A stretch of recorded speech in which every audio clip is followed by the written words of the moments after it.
Hi, friends. Last night at our parish forum, I announced that Spiritus Christi Church put in an LOI, which stands for a letter of intent, to purchase Downtown United Presbyterian Church, as we were empowered to do by our last parish vote, if we found a property that was promising. While this is very preliminary, and we have been in this property for 25 years or so, I wanted to be timely in sharing this news.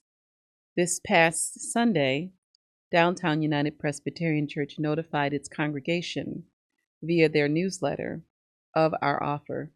And here's what they wrote. Spiritus Christi gave the church a letter of intent, which required a response by March 27th.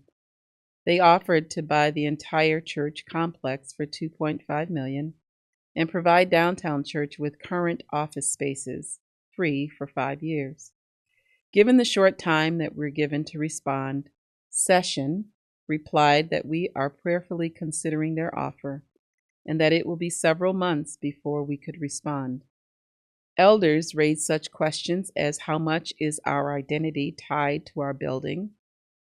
How would it feel to be renters? The session will continue discussing this as well. End quote. We've been told that it may take anywhere from 3 to 6 months before they decide to either accept or reject our proposal.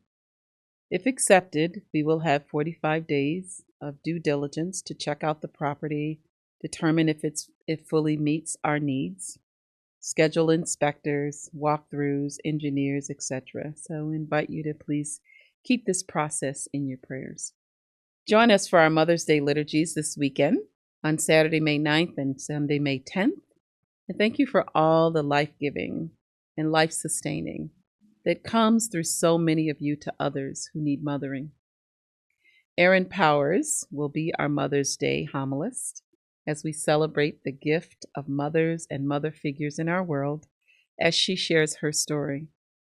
The youth group will be taking donations for the carnations that will be handed out to mothers and mother figures in the parish on the way out to raise funds for their mission trip. So thanks for all of your support. Please join us for a 3-week Bible study on the Gospel of Luke as we explore some of the passages that are a part of the DNA of Spiritus Christi. We'll meet in the Nielsen Room from 7 to 8:30, hybrid option also, on Wednesday, May 6th, Monday, May 11th, and Wednesday, May 20th. You can register with the link in the e-bulletin this week or call the office to request it.